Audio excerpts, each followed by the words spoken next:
G'day, everyone. Welcome back. Part 2 of What Are Humans? Part Morning, two. Lucas. Morning. Morning. It's dark still here. It's Yeah, early and cold and dark.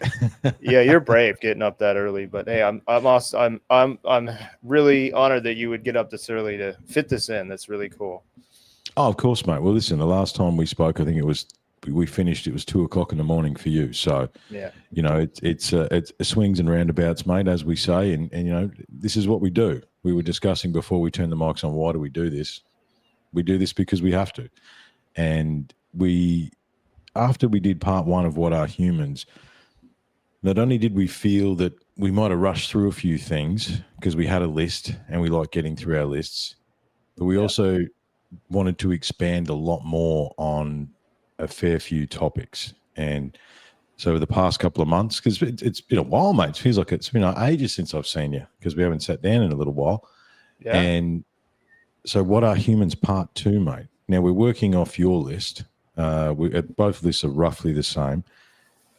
And you wanted to start with a bit of a recap, mate. There was a few things you wanted to say before we jump into our topics.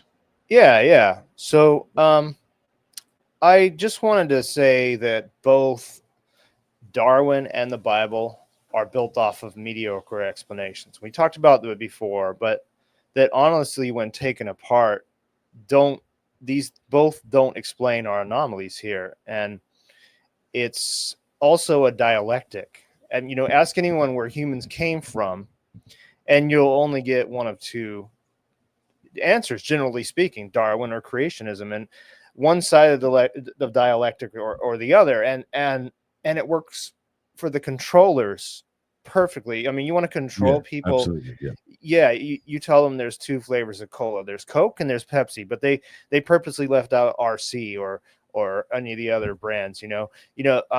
But if you really dig, as we talked about in the last episode, if you really dig into both explanations, both are very naive. I mean, to believe that nature created humanity is pretty naive because animals are perfect in their habitat, but humans are by far inferior except for brain function. It's like kind of like an insult to nature to believe that nature in its perfection created such flawed beings, and I and agree.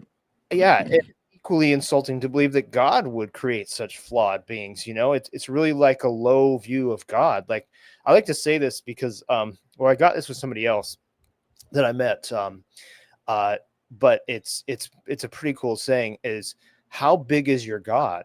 Because Mm, could God have created a creature that has later modified us? I would, and why would God stop at Earth if he's a creator when the universe is endless mm, and also multiple dimensions, and it's mm. kind of just like a low view of God. So um, those both are kind of insults to the explanations of both of those things, are insults to both of those things, Mm. Darwinism or creationism. Just like there's a lot of holes in it. It's a bed of sand, as we talked about before.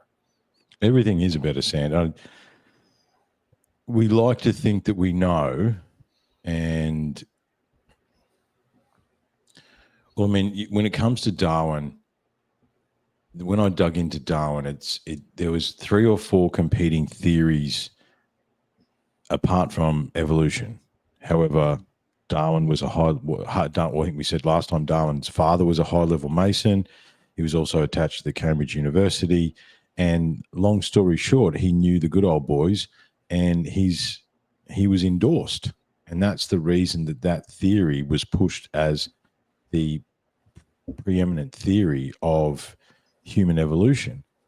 However, it's also one of those things that we don't ever hear a lot about anymore.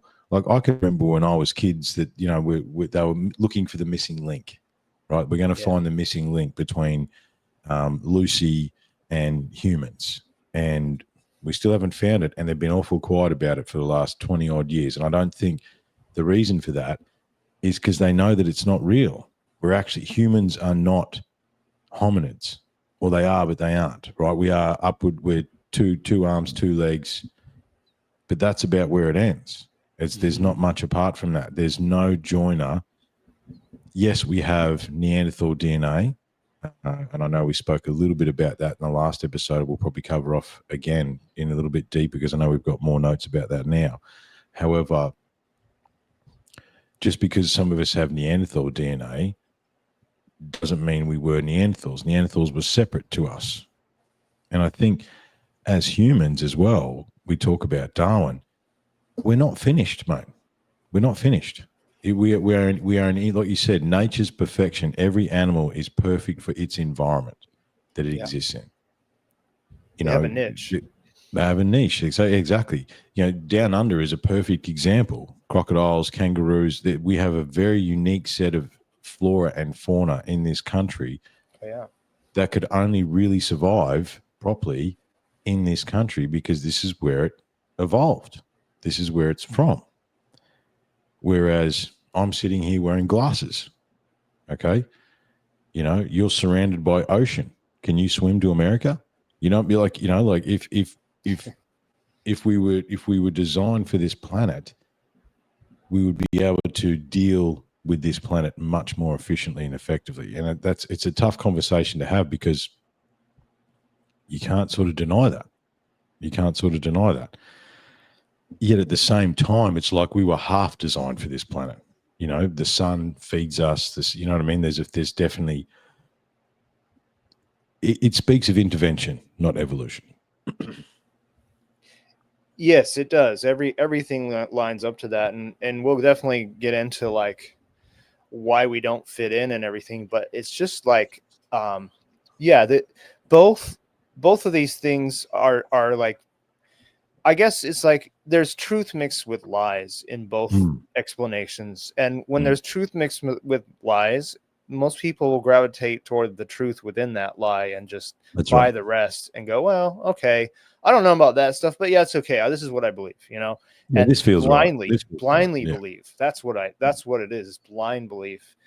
I think you have to really be willing to go where the truth leads you. And I think people need to know the most important. I mean, what are the most important questions? I think I said on the last one, but it's like, who you are, where you came from, and why you're here. And these are huge questions. And most people outside of religion are Darwinists. So people buy the entire package of science. And, science has to answer for everything. This is something that I learned, well, actually from one of the Lloyd Pye videos that we can talk about, is that they have to come up with an answer for everything. Science has to have an answer for everything. They come up with a half-ass answer until that one is proved wrong. And again, they do this kind of thing. And it's like this with creation too. And it's like this with these megalithic sites too.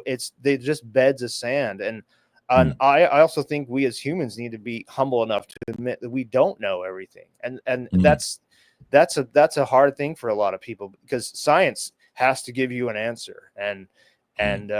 Well, we don't necessarily have the answer. How about that? And that would lead to more truth seeking, and they don't want that. So I think there's some, I've been listening to a few different things recently. We have adapted this binary mentality, ones and zeros, black and white. Is it yes or no? There's nothing else apart from that. However, these scientists that we look back to, some of them were religious, some of them were spiritual, right? A lot of these old scientists like to get high. They were, you know what I mean? Like these guys were not these stoic three-piece suit, big chalkboard type people. That's not who they were. However, in order for, I think it comes back to the element of control. This is what it is. We know what it is. We don't know anything, right? And I think this, you have to know that you don't know. The problem is, I think, and look, it comes back to certain type of humans and whether that's actually a design flaw or there's been certain type of humans designed to do certain types of things. I know we want to have a deeper conversation about that. However, knowing that you don't know can either be very freeing or it can be very scary. And I think for a lot of humans, it's scary and it puts them outside their comfort zone. Humans don't like being outside their comfort zone. So they go, oh, yes, no, scientists know, back to sleep. However, science in itself, especially over the last 5 years, has become a religion. Science is a religion. It's not a doctrine. It's Scientism. It is scientism, exactly. And I think these shows that we're doing, there could be 3 or 4 episodes in these ones because we've got a long list of details that we want to get into in detail. And the reason being is it's such a long discussion that needs to be had because the evidence for us not being, or not necessarily not being from around here, but being modified from something else, is there's actually a lot to that. We talk about the beds of sand of Darwinism and all the things we look into. The reason we need to do multiple episodes on this topic is because it's not a bed of sand. There is many, many, many things that need to be discussed in this topic. So, yeah, look, I really enjoyed part 1. However, I've been looking forward to this one because I want to really dig into this stuff, mate. So, yeah. Do you want to kick us off? We're going to start with fossils. Or do you want me to kick us off? Or do you want Lloyd to kick us off? We can get Lloyd to kick us off. Well, yeah, we can get Lloyd to kick us off. So fossils. But yeah, there's just some great points that you had there, though. People don't like to be in that like, I don't know, or they like to have an answer because it their comfort zone. You're totally right on that. And what I think a lot of people are missing in their brain is to be able to put something somewhere that they don't know and leave it until they get more pieces of the puzzle. Like that is the hallmark of someone that has holistic intelligence, is to be able to hold a piece of a puzzle somewhere in your brain and go, well, I don't know the answer to that.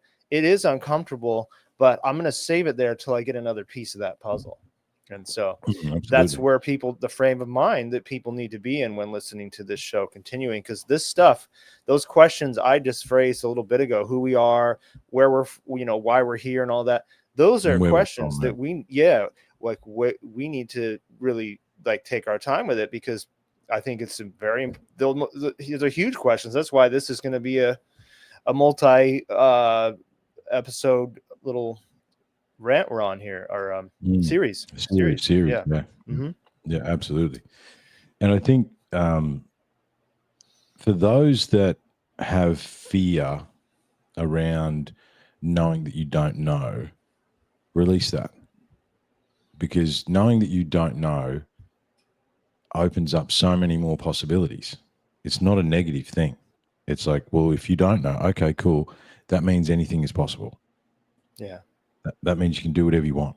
That means you can explore and be and just do. I think there's a freedom in that. And look, the reason we do this, mate, is because we have to. We do. Okay. Yeah. And I think we just do this. This is what it is. However, the reason we do this is because we know that we don't know, and we're trying to figure out. We're trying to unlock the code. We're trying to chant it down. We're trying to figure this thing out. This is the whole reason for this stuff. Yeah. Yep. Well, all right. Well, I'm going to let Mr. Lloyd Pye, may he rest in peace, take over. UTC will be reading Everything You Know Is Wrong in the future. Okay, that's one of the books we're going to start reading. We're going to go through it chapter by chapter because I think it needs it.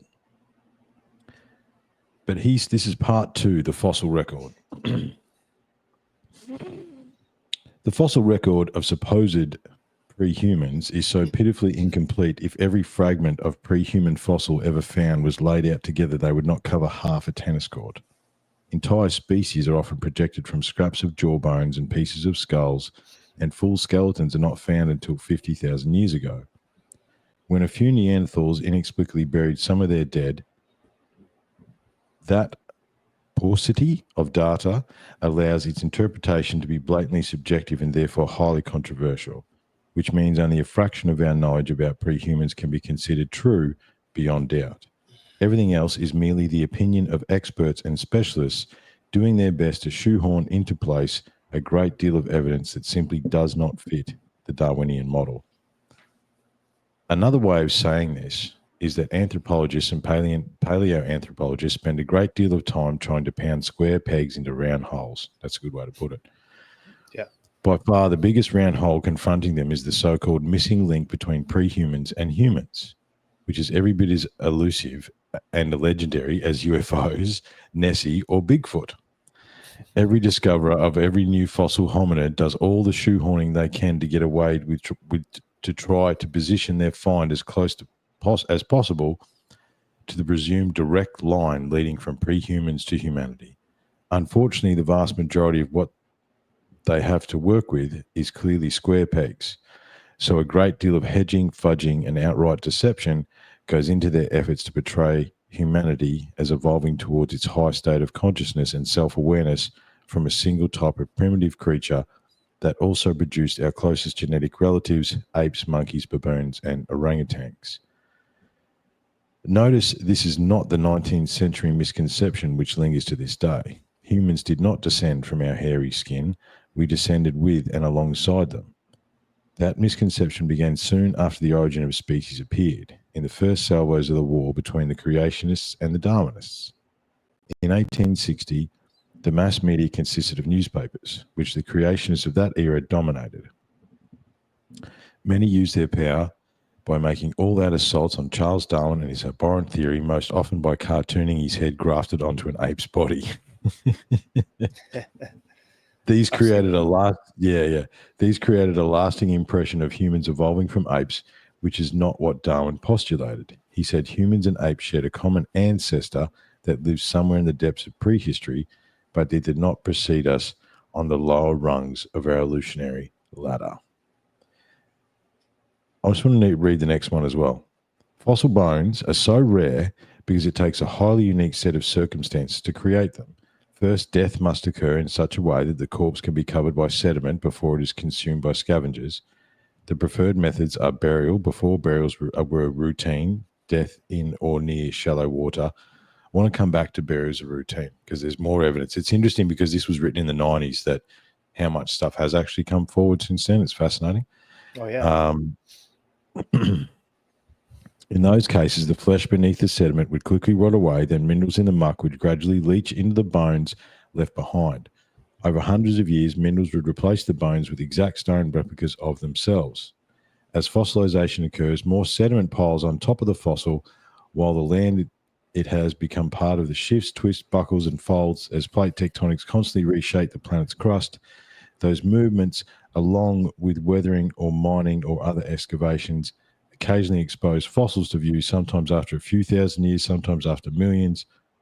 So any fossils discovery is the end result of improbabilities stacked on improbabilities. They must not only appear in a position to be found, they must be found by someone who can recognize them for what they are. That makes each one's detection a near miracle. And I think that when I read that, I was like, I can't make that any better.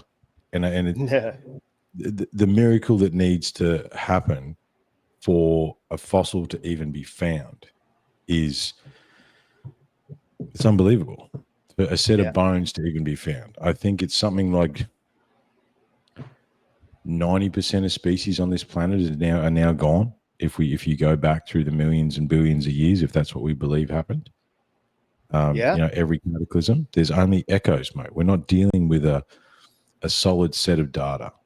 They're probably the only thing I would add to that, because of the topic, is that we are pretty sure now we've found multiple burial sites of Neanderthals with jewelry, with this, with that, and Denisovan as well. So the Neanderthals did bury their dead. They did have reverence. But I mean, I would say when this book was written, they still believed that Neanderthals were just, big apes. Whereas I think with the art and everything that's been found recently over the last 25 years, Neanderthals may not have been as primitive as we first thought. Yeah. Yeah. The fossils, though, that's a really important thing to say, that it takes a really unique set of circumstance to even to create a fossil in the first place. It's not just this simple, oh, yeah, I just found a bone. if you dug in a graveyard, um, people buried 300 years ago, I doubt you're going to even find any bones left. Hardly. It depends on the climate, but like here, it would be rare. And these things are a whole lot older, so the chances of finding anything is Anything. pretty hard. Yeah. Mm. And again, what does cataclysm do to the fossil record? We don't know. We don't know. That's another ongoing discussion that we keep having: is what does cataclysm do to the fossil record? Right. Right. And it's the other thing is too, when we come to these big universities, and especially those that, how do we say, believe in the evolutionary model, they will ignore any fossils or any evidence, any UPART, anything that exists outside of that. They won't even acknowledge it. And I think, you can't come to fossils. Yeah, sure, there's been some fossils found. Where are they now? Where are, we go back to, we're probably going to get to giants at some point, but let's say, what if 1% is true? Back to the UTC thing. What if 1% is true of all the stories we've both heard about giant bones? Yeah. Where are they? What if 1% is true? And when it comes to fossils as well, what about the footprints that are now 3 foot width? They found footprints. I think we agreed that. Well, I know there was some footprints found in the Mediterranean. They estimated to be 5 million. I think there was some footprints they estimated to be 2 million. So I think we said 3.5. We gave it 3.5, right? Yeah. So that when we say footprints, that is, as far as we can say, a hominid footprint: 5 toes, arch foot, walking through the mud at 3.5 million years. And these are hominids, not humans, though. So that's the difference, right? But this is what we're saying. We're saying hominid because it's a 5-toed, heeled, ball feet. So yes, we're saying hominids because we don't know whether it's humans. Yeah. However, the miracle of fossils, and again, they hang on to such a small amount of data to extrapolate PhDs and books and God knows what else, and years and years and years hanging off a jawbone, where you extrapolate an entire skeleton out of a jawbone. I mean, How do you even? What are we talking about there? Like, that's not right. Yeah. No. It's, again, everything's just a bed of sand. And so many transitional fossils are so that here's something that I took note of here. Many transitional fossils are needed for the missing link, not just one. They act like they're just going to find this one skeleton that's going to complete this visual transition. It's like they need a bunch of them. They always put all the skulls together, like, oh, we just need this extra one, and we'll have it all, sewed up. No, they need like a bunch of different things in there, and and why aren't there transitional fossils? Like, we don't have any transitional fossils in the fossil record, period. Like, not a single human bone in the pre-human fossil record. It's like there's so much, and we went over in the last one. I think we did talk about how bones in the primates are much thicker than ours. So why would our bones evolve to being less thick? Why would we evolve less strong to survive in a world where we need this strength to be dominant species here on the planet? It makes zero sense in even the evolutionary sense. Yeah, well, exactly. I mean, I think is there anything else you want to talk about with fossils before we move on? I really just wanted to make sure that we highlighted what a miracle it is that any fossils are found ever. Yeah. And so much is lost between the ice sheets. So much is still yet to be found. Each turn of the spade can change history in a way that we never understand. However, you are right. Not a single human bone found in any pre-human skeleton. Yeah. So whatever they do have doesn't match us at all. It's not us. It's not us. And you're totally right. A Neanderthal, a Denisovan, bigger bones, stronger brow, stronger forehead. The thing about a Neanderthal or a Denisovan is you can probably loosely draw a line that they may have evolved from an ape, or because they seem to be that they would have been stronger than us. They had bigger bones, thicker brows. And I think we used the analogy that I think we both drew out of one of the Lloyd Pye books and the talks that we've been looking at, is that a Neanderthal or a Denisovan could take on a lion. Yeah. They were actually built to take on the animals, the predator animals that exist on this planet. Whereas we use our brain to get around that. And we use tools and spears, and we built the bow, and we did this and we did that. We are not designed to take on a lion, whereas, these other versions of hominids potentially could, or survive it much easier than we can, because and look, to say nothing of the fossil record, there is no understanding as to how we got to where we are, right? Because how did our brain flick over to be able to do what we're doing now? I mean, one of the things I like to trip out about every now and again, mate, we're very good friends now, but you're in Hawaii. I'm in west of Brisbane. We're having a live discussion across the airwaves. Like everything that surrounds you in your house in Hawaii, everything that surrounds here in the sanctum, all came out of a human brain. Like, we have manifested and built amazing things around us. Yeah. And we are only just barely observing apes and orangutans and stuff like that using basic stone tools or using basic spears. However, again, I think the spear thing's interesting, because what if, because these guys follow these troops of apes and monkeys around the jungle, right? And they have the big booms on their cameras and stuff like that. I don't know. They're like, oh, we're watching them evolve. They're coming into the Stone Age. No, I think they're watching you. Because and you've got sticks and stuff. They're watching you and they're imitating. They're not evolving, right? Oh, we're just going to sneak around the monkeys in the jungle. No, you're not. The monkeys not. Right? They know you're there. They knew you were there before you. Exactly. They knew you were there before you knew they were there. Like, this is. Yeah. It's interesting, mate. It's fascinating. Anything? Do we want to? Is there anything else on fossils we have? We had the Laetoli track, solidified ash. That's the 3.5 million. We had there's the footprints in the Mediterranean at 5 million.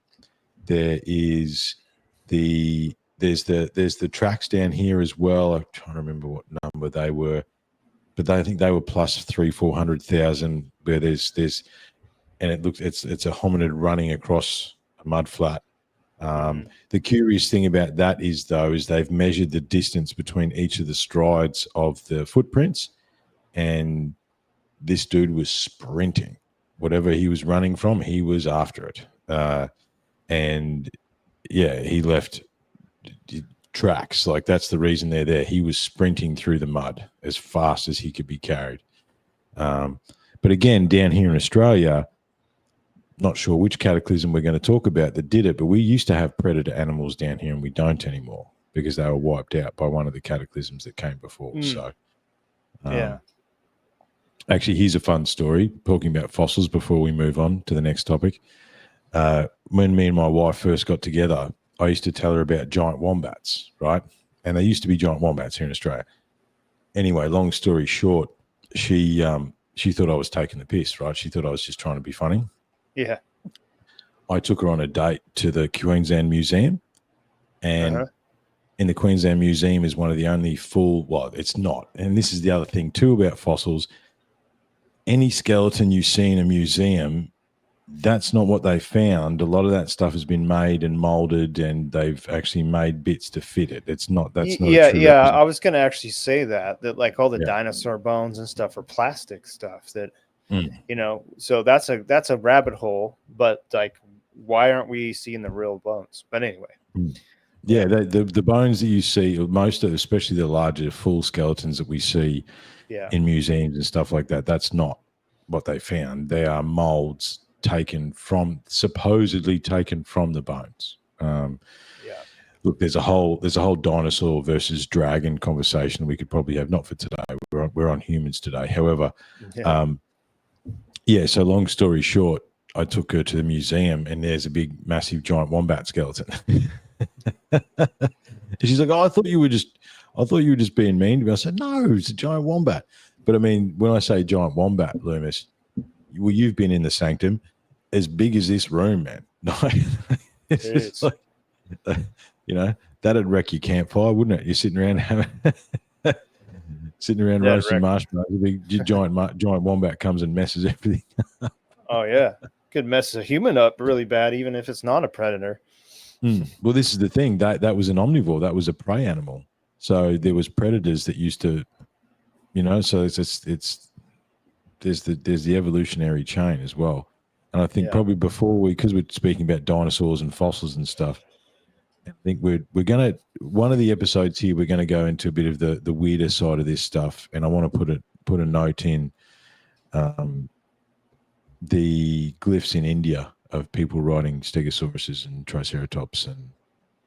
Oh, okay. We'll have to do that. Yeah, that's interesting. So, is there anything else about fossils, mate? Before we move on to, I just want to cover off fossils because.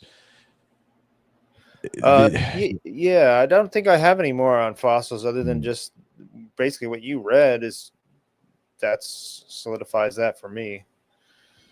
I think just to put it into perspective, Lucy's 3.6 to 3.8 million years ago, apparently, 4 to 2 million upright chimps and gorillas, and then they reckon roughly 2 million years ago, hominids. But again, the other thing about carbon testing and all these sorts of things that we've spoken about in the past, it comes back to what we started with. We know that Lucy was here 3.62.5 million years ago on a Wednesday. That's how, you know what I mean? Yeah. That's not, they don't. Any of these carbon testing, any of these age testing models, doesn't matter which one you look at, the further back you go, the less accurate they are. They're literally just throwing darts at a dartboard at some point. They're not, it's not, yeah, it's like, at 10 o'clock on Tuesday on the 8th of the 1st in 2.6 million years ago, Lucy died at 10 o'clock. You know, no, that's not, we don't have, No, we don't. And carbon dating too is really, I question it a lot. When I had Nikki Anna Jones on my show a while back, who's in the Sacred Site documentary, she actually went to school as I think it was a geologist, and she really broke that down, how she doesn't believe carbon dating is very accurate. And I was like, oh, that's a really good breakdown. I can't remember what she said word for word, but it was something to the extent that that it really isn't as accurate as we take it for, you know. No, the further you go back, the wider the window. Yeah, absolutely. Yeah. And basically they just take a median. So let's say we did a test, right? Test comes back, it's between 15,000 and 17,500 years. They go, it was 16,125 years ago is what it was. Yeah. I don't know that. That's but they'll argue to their death that they do know that. Yeah. Absolutely. Yeah. Well, it depends on that. Yeah, absolutely. Well, okay, let's move on then, I guess, from fossils. Where were we going to go from here? Talking about, let's see. Well, hominids, Neanderthals, Sasquatch, that kind of stuff, I guess. I can say just right off the bat, and I think, I don't know if we really affirmed this or confirmed this in the last show totally, but my thoughts on Sasquatch or Bigfoot, this probably was the most complete, natural, evolved primate that this planet had, and that might explain why you find those holes drilled in the onyx beads. That might explain jewelry. They could have been a little more advanced than we thought, but when these beings came here to modify, they realized that these primates, these fully evolved primates, weren't able to be controlled as a slave species. So therefore they had to modify. So I think maybe they were more farther along than we might even give them credit for. But I don't know. Anyway, I thought I'd break that as an icebreaker into this here. Oh, look, I definitely think so. I mean, yeah, you've got the onyx beads that have got drilled through. You've got bones that have been found with holes drilled through them. There's, if you are to believe some of the things, again, you have to, when we're talking to when we're saying how advanced were Neanderthals and Denisovans, you have to bring UPART into play. You have to bring out of place artifacts into play, because there's many out of place artifacts that are prior to the evolutionary timeline that can't be accounted for as to where they came from. And as I say, the few burial caves, I think it was in Russia, was the Denisovan one was in Russia. They found a few different caves with burials, and it looks like it's like a burial. There's jewelry in there. They've given them things to take into the afterlife. There's obviously some sort of ceremony that's taken place. And within those things, as you say, there's beads that have got holes drilled straight through them, were made of onyx, which is very hard to drill through. There's primitive jewelry as well, beaten metals and all that sort of stuff. So it's like, how advanced were these versions of primates, if we're focusing on Neanderthals and Denisovans? Because we are led to believe, and I think that's the key here, right? We are led to believe, right, that they were similar to us as far as visually, because we only have, we probably should put a note in this, mate. Do we actually have a full Neanderthal skeleton? I think they do. One of the Denisovan skeleton, I think they do now. Yeah, I don't know. Not sure. Yeah, I'm just gonna put a quick note. I'm just gonna put a quick note there. Well, just to think though, what if, again, carbon dating? Oh, they found these onyx beads or jewelry in these places. Could though we be off on that too, and that some indigenous people came later into those same areas and had jewelry in there, and they're mistaken that it was the Neanderthals that made it, but it could have just been later in history these indigenous people with their jewelry came in there. And that's another thing too, because again, we're coming from mainstream science is telling us that they made this we jewelry. Are led to believe. We're led to believe. That's why. And well, look, the other thing is too, is like, we are led to believe. However, how do you drill a hole through a bead of onyx? Well, yeah. How do we do that? Even a primitive indigenous person, that's pretty advanced. Exactly. Exactly. Right. Take the Australian indigenous as we understand them. Did they know how to drill a hole through an onyx bead and make a bracelet? I don't know. No. And because that would require a level of tooling that, as far as I understand it, we didn't think they had. Right. Even in a most basic sense. So, so I want to come back to what you said about, so Denisovan Neanderthal, we are led to believe they are similar versions of us, a bit tougher, maybe a bit taller or shorter, depending on who you believe. And they are a cousin to the human, is what we're led to believe, right? Yeah. But you think that the Sasquatch, Sassy, the Yowie, the abominable snowman, take your pick, right? You think they are potentially a highly evolved hominid? Do you think that might be the? I think so. If we're looking at if we're looking to say that they're true, they're real, and I feel like there's enough stories in the world that's pretty much says, yeah, they're real. There's too many sightings. There's too much to just brush off and say, oh, that's complete bullshit. People making up this creatures in the forest, you know. So I'm thinking that that be the most highly evolved, and that's why we don't see them too, because they are masters of their universe. They smell us way before we get to them, Absolutely.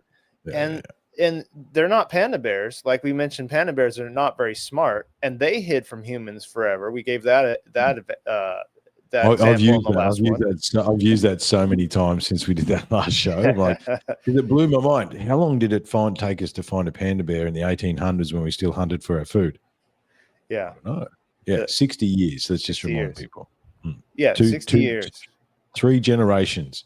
It was the story was it was 3 generations of one family spent hunting a panda, and they only found one in 60 years. Big dumb panda that eats bright green leaves and is black and white. So again, something that's evolved on this planet, and like we just talked about the monkeys imitating the documentarians. Oh, the dude has done it. No, they watched you walk into the jungle and allowed you to film them. That's what they've done. Because again, I don't know if you've hung around monkeys or orangutans or anything else like that. Let's not pretend for a second those things aren't switched on, that they are not sentient beings. They most definitely are. Yeah. Um, like they're definitely aware of their environment for sure. Yeah. And if that, and if a, if a Sasquatch or a Yowie is a highly evolved version of that, then for sure, absolutely. And I think well, the thing is, we already know is it Homo pithecus? Is that the one? Homo pithecus? Is that the Australopithecus or Australopithecus? Sorry, yeah, yeah. Australopithecus. We already know that the Yowie existed, right? They're quite happy to say that Australopithecus did exist at some point. That's part of their evolutionary chain. They're happy to say that.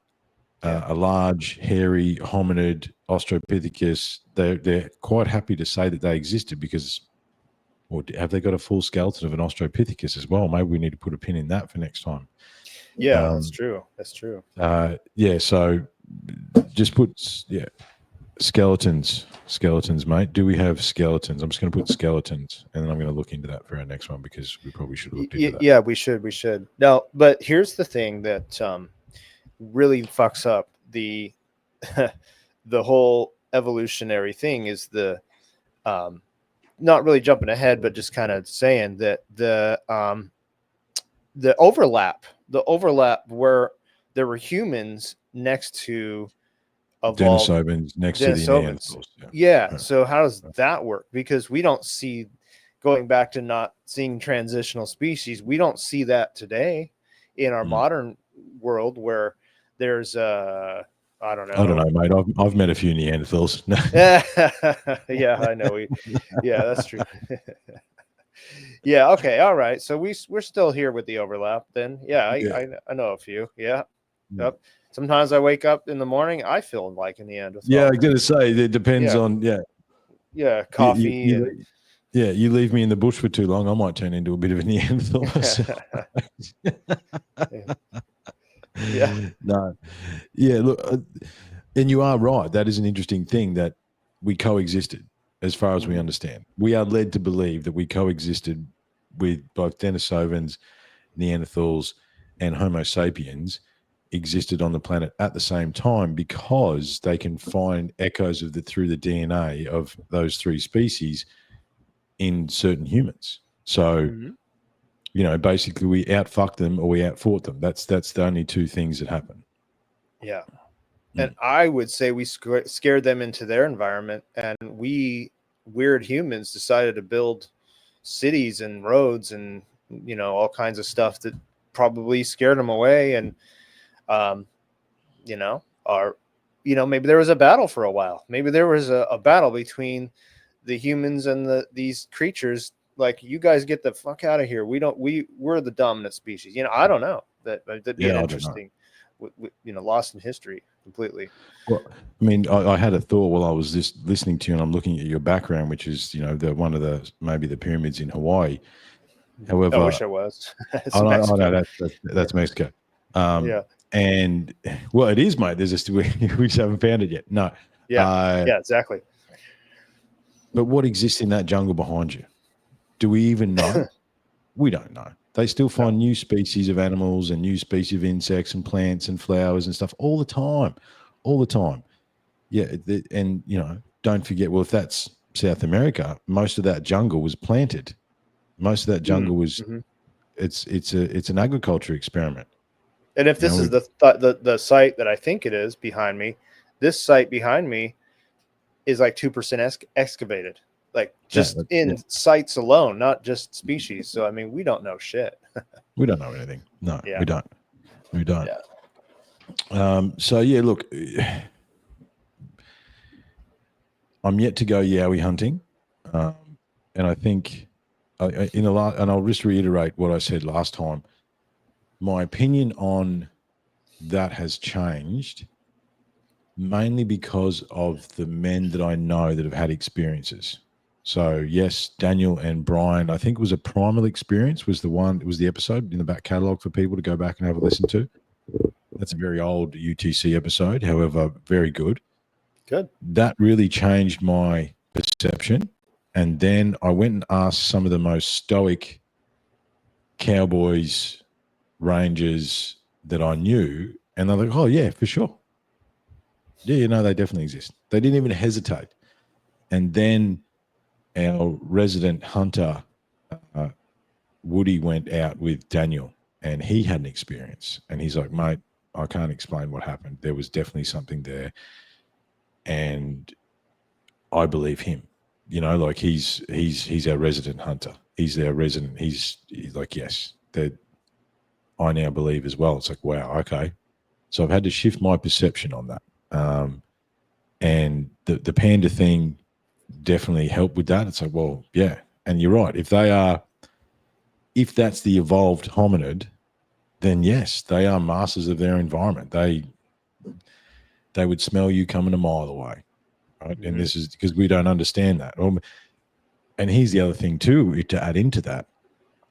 As I've been getting into bow hunting, I think there's definitely a few things we did early on where we would have showers with soap and all that sort of stuff before we went hunting.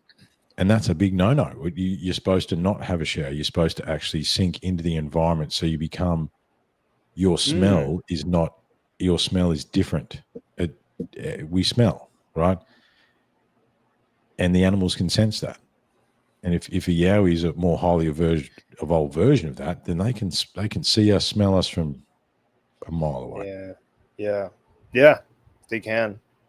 So, and then just to reiterate, we've said it before, what came from the Lloyd Pye video, but totally, we have not foot surveyed the world, not even close. We're not even a smidgen, a little tiny bit close to know what's really out there. So to debunk it because you haven't seen it is pretty bad. But I think, I've been on the fence with Sasquatch believing because I haven't seen anything either. But, doesn't mean that it isn't there. And I think we just have to go with all the stories worldwide. And there's something there, like you say, the 1% rule. There's something there, and I'd say it's even more than 1% as we look at all the, the evidence and footprints and tracks and get into all that kind of stuff, of course.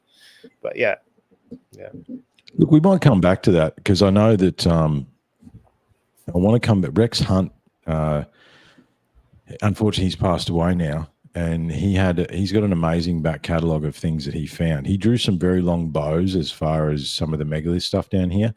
But the castings and some of the things he took as far as his yowie research was very, very, very interesting. I might come back to that another day. Maybe we put. Look, I don't know how many pins we've got. I wish someone kept track of them. Well, I have to go back and list their own stuff to go, oh yeah, that. Okay. Yeah, well, that's right. If we want to think of them as like bowling pins, we're knocking a few down with this series, though, at least. Absolutely. Yeah. So is there anything else we wanted to talk about? Well, there's the Dragon Man.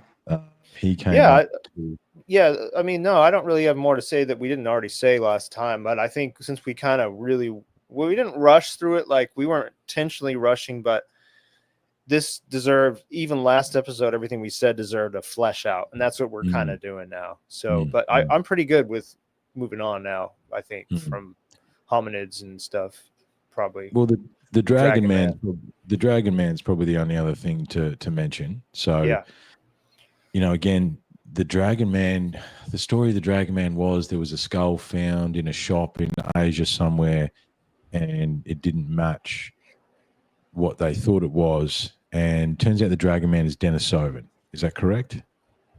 yeah. They classified it as a Denisovan. Yeah, and it's the most complete Denisovan skull we have as well, I think. Don't quote me on that one. We probably need to do a bit of skeleton research, mate, for the number 3. I think so. Sure. Yeah. But the brow ridge is massive on the Dragon Man. Absolutely massive. And that's not human. So, but, we don't have that. So that's the thing. But it's definitely a hominid of something sort, And what if the Dragon Man is what we call Sasquatch? Because like Lloyd Pye was saying, Denisovans and a few of the other ones they classify, Neanderthals, could be just different types of what we call Bigfoot, Sasquatch, Yowie, Well, it go back to what Lloyd said when we started with the fossil, is that anytime any of these people find something, they try and shoehorn it into the narrative. It put a square peg in a round hole. They have to, because the bottom line is, as we both understand, if you don't put a square peg in the round hole, whatever they discover won't be even spoken about. Like it won't even make it into the journals. It won't make it into the universities. It won't make it onto the internet for us to even try and research the papers. In order for it to actually even get out of the research bubble, it needs to be towing the line of the narrative. Right. I mean, quick little story here. A site that's in the sacred site too, hush, hush, but it's we found some slabs, and then I found all these newspaper clippings, and so one of them went to what's called the Bishop Museum here, which is the largest collection of Polynesian artifacts in the world. So I've written them, sent the article, like I said, this is a real, article from the newspapers in the 1800s. I'm like, here, so I'm throwing the ball in their court. It's like, where did this artifact go? Well, they won't get back to me, but I'm assuming it's like many things where they have I don't know where this goes pile. Okay, let's lock it in the basement because we don't have an answer for it. So because they can't even make an answer up for it. So or it would change history. So that's the thing we're talking about here with a lot of these bones. It's like they're like, well, let's just put it in the lock it in the basement. We can't deal with that. It's gonna throw off our professor's whole thesis. Well, so here's a pop quiz. How many pieces of logged Upart is there in the world? I mean, Upart is an out of place artifact. Do you know the number? No idea. 75,000 plus. Whoa. Mm-hmm. Yeah, that's the known pieces of Upart around the world. Now, an out of place artifact is something like the hammer they found in the coal seam. It's the gold chain they found deep underground. It's the wagon wheel they found deep underground. It's this, it's that, it's the other. 75,000 plus pieces of Upart that exist on the planet. That we even know about. That we know about. That's a general number that can be thrown around that is accepted. Yeah. I mean, so what's that? 75,000. So that's, what if 1% is true? That's 7,005. Well, that's 10%. But 750 is 1% of 75,000. So there's 750 items that say that our history that we've been told is not true. If 1% is true. Yeah. Like, what I don't understand, and we're diverting a little bit, but just to talk about this for a second. What I don't understand is the lack of critical thinking behind that, Loomis. Like, surely we're sitting here in our little, in our studios discussing this stuff. If you are a professor or you are someone like that, 75,000 plus, is that not enough to shift your perspective? Is that not enough to even question the narrative? Right. Like, I don't understand. I don't either. And where's the sense of curiosity? Like, well, exactly. I mean, like, we're truth seekers. So if anyone was in that mindset, of course, see, they breed that out of people when they go to these universities. But it's like, you'd think you go, well, I want to know where this thing came from because this thing is just anomalous and crazy. Let's go investigate the trail. They don't do that. That's the problem. No. That's the real issue here with this kind of thing is we're truth seekers, but they're not. Yeah. Or were they? You know what I mean? Like, it's an interesting thing. Look, I know we're going to talk about variation of humans in well, we're already an hour in. Look at it. Look at us. However, we're already talking about variations of humans in one of these episodes. Well, I think that's the next one, is it? We're talking about Homo sapiens next. That was the next topic on the list, mate. And I think when it comes to us as humans, we have literal stardust in our bones. Yeah. Like, just let me say that again. As humans, as Homo sapiens, we can test our bones, and there is literal stardust within us all. Is there in animals? Do you know? I don't know. We need to do some skeleton research. Yeah. Yeah. That's probably a new deep dive in this. Yeah, we need to do some skeleton research. Well, how about the Dragon Man? Do we have any more to say about that? I didn't. I just put it in, but I didn't. No, look, the Dragon Man. I think the Dragon Man was a mystery. I think they painted the Dragon Man as the potential missing link, and they compared it to other Denisovan DNA that they have, or other Denisovan pieces of skeleton that they have, and it matched that. So they painted the Dragon Man for a long time. Oh, this might be the missing link. We found it in a random Asian shop somewhere. However, no, it is a Denisovan. They've accepted that as Denisovan. It's not the missing link, and it's not a separate species. I think for a long time they thought it might have been a separate subspecies of hominid. Like you said before, they're looking for that. They're looking for the missing link, and it's not the Dragon Man. It is a Denisovan skull, and it fits into the known understanding that we are led to believe. Again, I like saying that because it's true. It's true. Definitely led to believe. Very important. Hey, and the fossil record does not include elongated skulls, giant bones, or even what caused giants to be among us, because they were among us. I mean, you got elongated skulls are real skulls, and of course they're any mainstream academic's going to say it was cradle boarding, but there's a definite cradle difference. boarding or head binding. There's a definite difference. The Paracas, before we speaking of stardust, the Paracas skulls are definitely something else. They are not head bound, or as you say, the boarding or the binding of the skull. However, we need to say that why did those tribes do that? Why did they bind their skulls, or why did they board their skulls? They were doing it to look like the gods, man.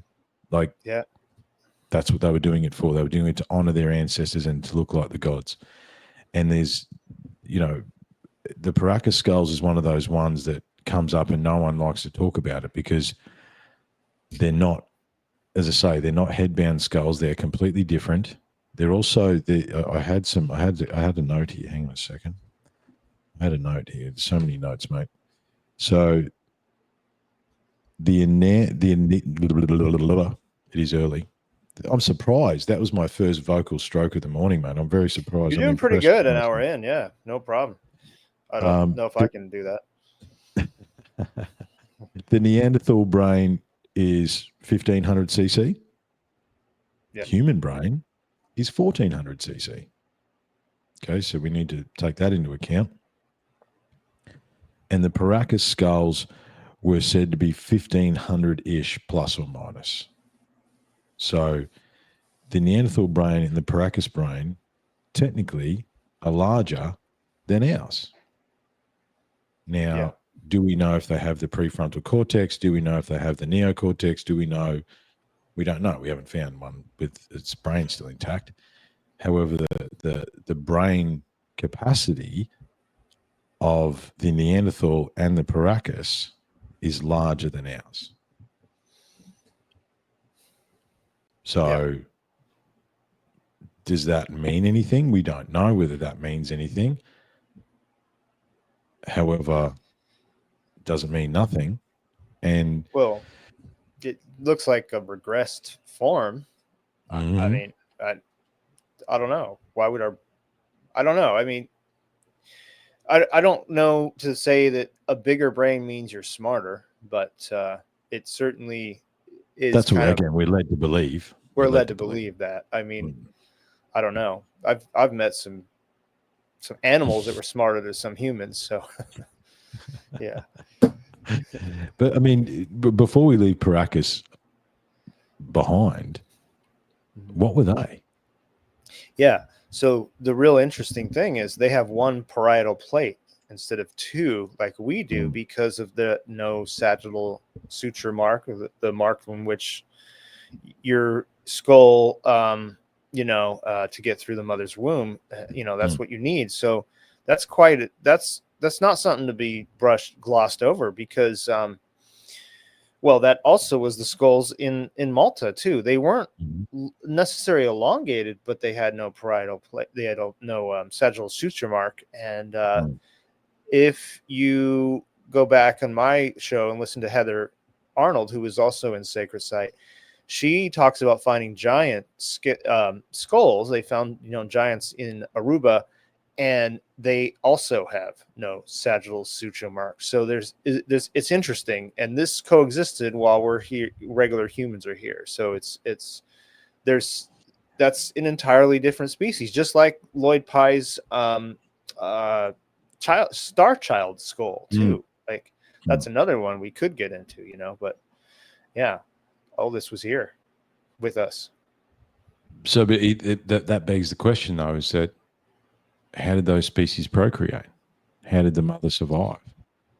Yeah. I mean, because that's the talk whole about graphic. Yeah, How's it? exactly. Ouch. Yeah. How does the mother survive? Yeah, and if we're talking about intervention versus evolution, it's a maybe. Because I mean that's the other thing about humans. Humans don't fit. Every other mammal comes out of its mother's womb pretty much ready to go, right? So you talk about cows, horses, all that stuff. Like a baby horse is running within a day of it being born. Yeah. The human is the only one that is basically useless for the first 2, 3, 4 years of its life. It's it still needs to be cared for because it doesn't come out ready to go. Every other mammal that we observe does. Yeah. So then you've got these variations of these skulls without the sutures. What did they do to the mother? Like how did they procreate? How does that play out? Like that doesn't, as we understand mammals, how did that play out? I imagine an elongated skull is a little bit different to a round skull. You know what I'm saying? Like, without trying to be too graphic about it. However, it's a fair question. It's a fair question as to how did that. And again, if we talk about intervention versus evolution, let's pretend someone is modifying the hominid. Okay, they're going to observe the mammal. Okay, yeah, the mammal's ready to go. Maybe that's what they tried to do. and it didn't work out, and maybe they had to modify us to, the woman can only take the female human can only take a baby of a certain size before. I mean, even in today's modern times, it's still very dangerous for a mother to give birth, potentially, depending on the state of the baby and where it's at. However, it comes back to the humans don't fit. They don't. Well, they do, but they don't. And this is the thing. It's like they do, but they don't. The humans don't fit in this grand puzzle properly. Right. Well, maybe we should move on to the. I don't know if you have any more to say about the Paracas or anything. I mean, it's just like, but just to say, just one thing to say. Unfortunately, no. Yeah. No, one thing to say is Brian Forrester came on my show in 2022 and we talked, and he told me about how they carbon dated those elongated skulls back to only 2,000 years ago. So it's not like they were this in line of these modifications of humans that, oh, we got this one wrong, we'll do it better next time. No, these were walking around us while we were here. So there's something to that. If the carbon dating is to be trusted, I think at least it's within that range of time, hopefully. But anyway, we're led to believe. Led to believe. Led to believe. Yeah. So Homo sapien makeup. That's the next thing. You talked about stardust. So we're part stardust and we're part Earth. I mean, it's we're from here, but we're not. Yeah. This is the thing. We're from here, but we're not. And I think, again, we talk about the fact that I'm wearing glasses. We talk about the fact that, as males in our 40s, our bodies are starting to break down due to the injuries that we sustained as young men. Like these things that happen. If we were designed for this planet, we'd be able to swim better. We would be able to deal with the sun better. We'd be able to deal with the atmosphere better. The cold, the heat. We're not designed to survive, right? No. It's, as I say, it was cold and dark when I got up this morning. If I was naked outside, I would have been very, very cold. Like we're not designed. We need clothes. We need. And you can't see in the dark.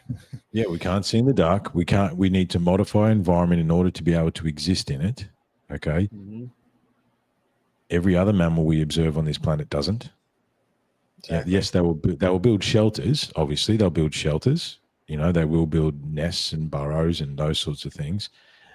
They will hide in caves if it's too cold or too rainy or too windy, sure. However, overall, no, they're fine. They're totally fine existing on this planet out in the wild. Whereas exactly. we've created an entire, we've did our best to destroy the planet to create an environment for us to be able to survive on this planet.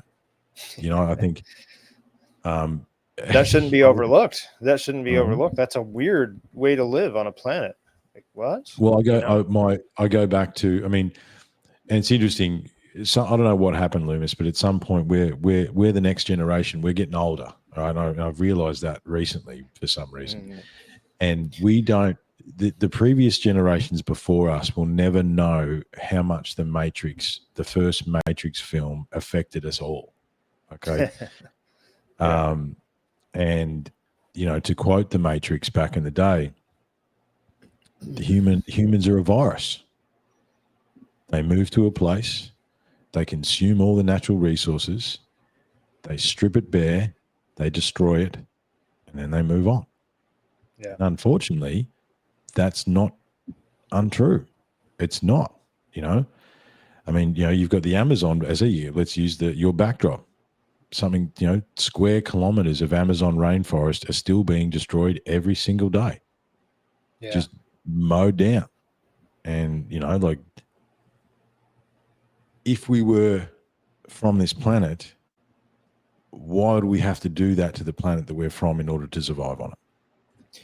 Absolutely, yeah. I mean, that goes into a section I wanted to do about civilization just in general, but what we're doing is we're going by a model that goes way back to ancient Sumeria or possibly older, but like a model of living on this planet, it doesn't make any sense. Like Mhm. to destroy your surroundings, and like if you go around a large city, all the resources are used up. So that city requires many resources around it to even operate, and it's Mm. just it's like that's why in a city you leave it, and it takes a while to get to nature, and that Mhm. nature's been fucked up from the city because they took a bunch of trees from there and stuff, so yeah, it's Well, it's probably different in Hawaii because you guys are so remote. You've probably got a bit more of a buffer, but the average Woolworths or Coles or the average shopping center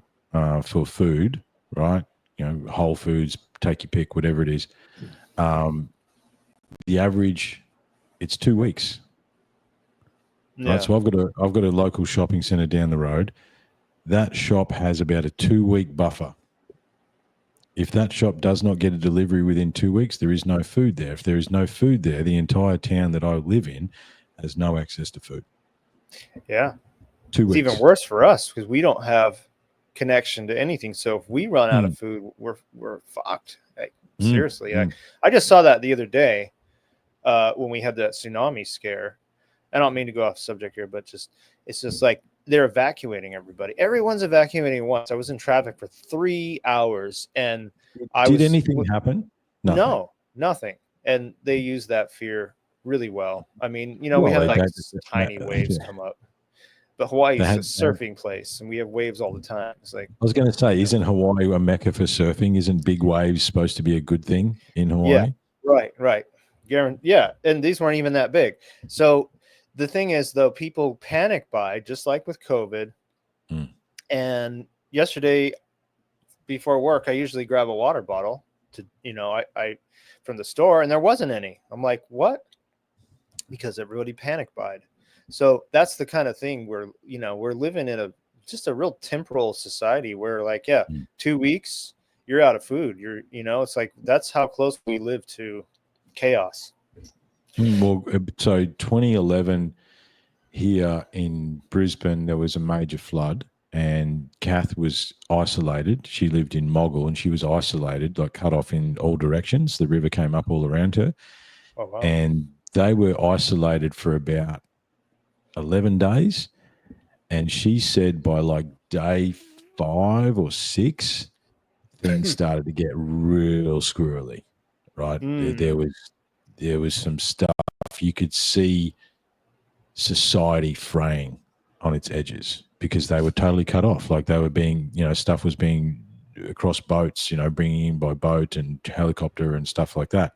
But by day 6, you could see that, people were running out of smokes, they're running out of this, they're running out of that. And things were starting to get very interesting. You know, we've designed a civilization that is so fragile. Like, as I say, two yeah. weeks, man, 2 weeks, 2 weeks, no food. And they Right. don't want And us to live self-sufficient too. That no. shows the control system too. Mhm. But you got hunter gatherers though that have lived off the land for thousands of years and didn't need Mhm. all this. So why Mhm. did we ditch that model? Or where did that model come from is another question. But I guess to get back on topic, well, go Yeah, to ahead. get back Say on what. topic. No, no, look, that is to get back on topic to Homo sapiens and hunter gatherers. Are they one and the same? Well, obviously they are from a skeleton point of view, but this comes back to what are humans, the variation of human, right? There's a Mm-hmm. variation that needs to destroy and build and conquer and blah blah blah. There's a variation of human that does not need that at all.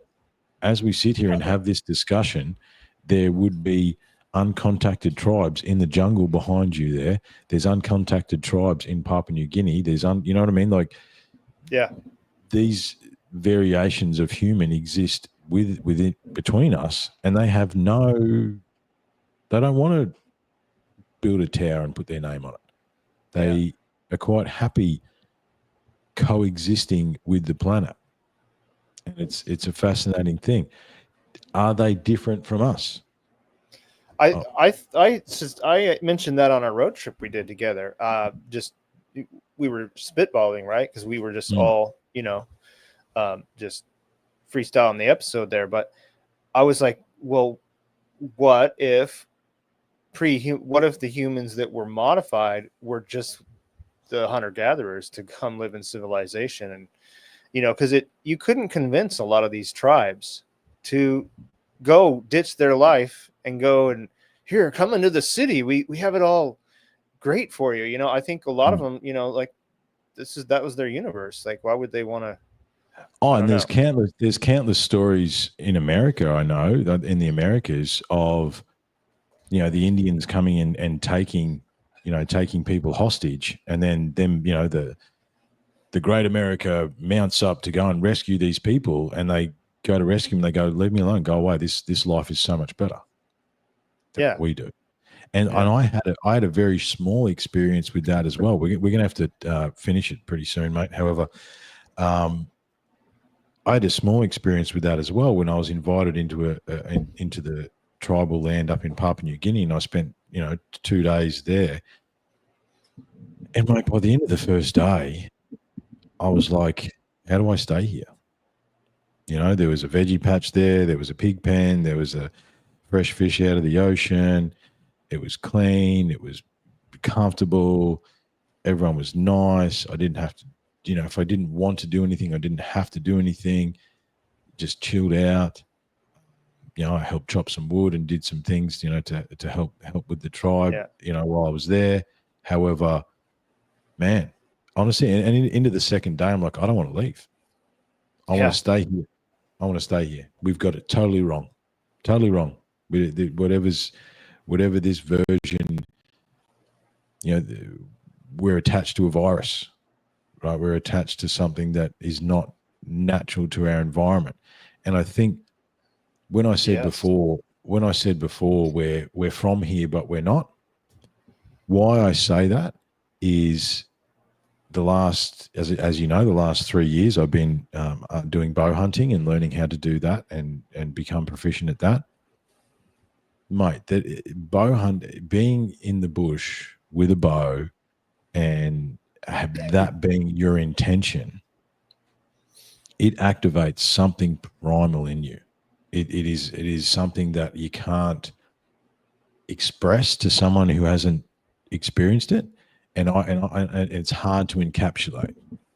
But there's a space that you get in, man, where your senses, like your hearing and your sight and your ability to sink into nature, and there's a whole bunch of stuff that you access when you're doing that you don't have normal access to. And that's why I think intervention as opposed to evolution, maybe they took a hunter-gatherer and upgraded them, or something. I don't know, like it's because there's definitely something. I've had enough experiences, and you would have as well, in the jungle, in the bush,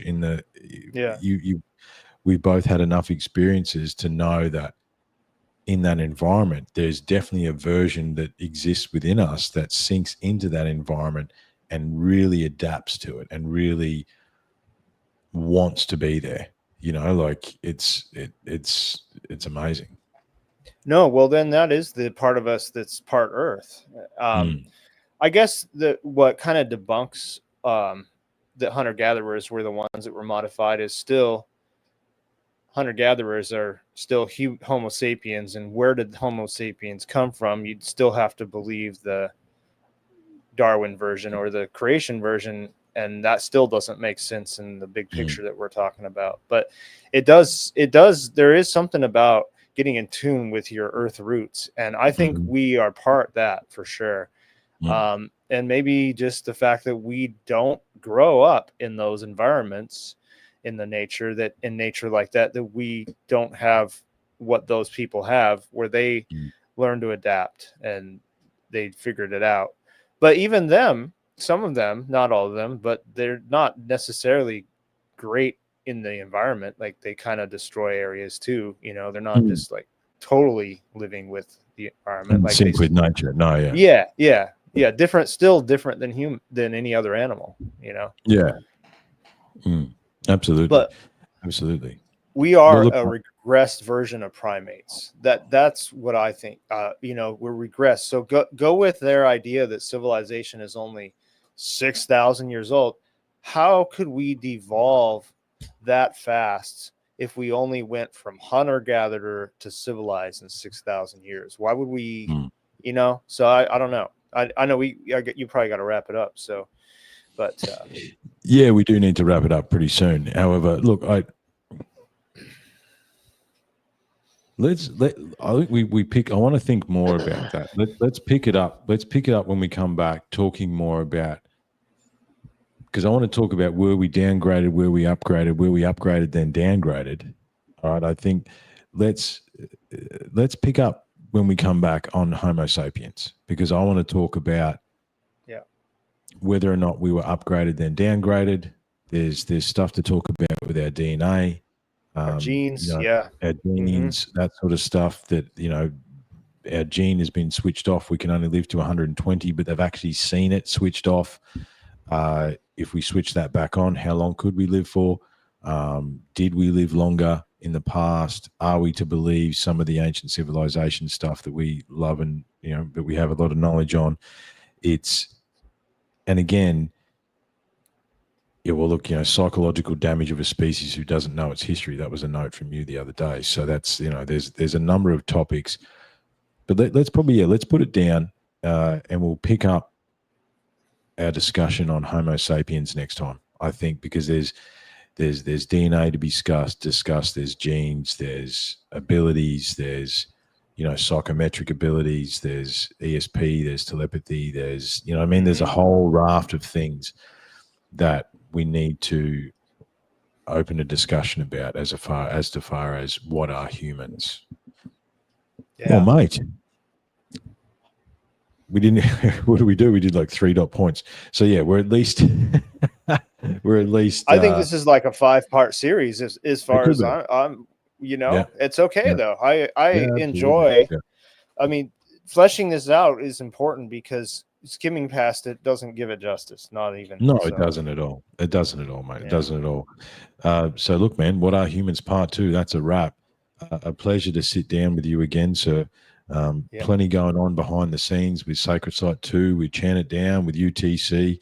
It's exciting times, man. It's exciting times. And, it just wanted to, on air, wanted to say it's an honor to be with you, man, because, we're both lifting each other up. We're both pushing each other forward, and we ain't stopping. It's awesome. We're always, sharing with each other, the progress that it's things are on the up and up all the time. And, not just with Sacred Site, with just all the stuff we're doing here. It's just really fun. So I think the listeners are appreciating it too, because they're seeing, things our shows going up in quality and unique topics and stuff. And, everything's evolving, mate. It's evolving the real way, not the Darwin way. Not the Darwin way, the real way. Yeah.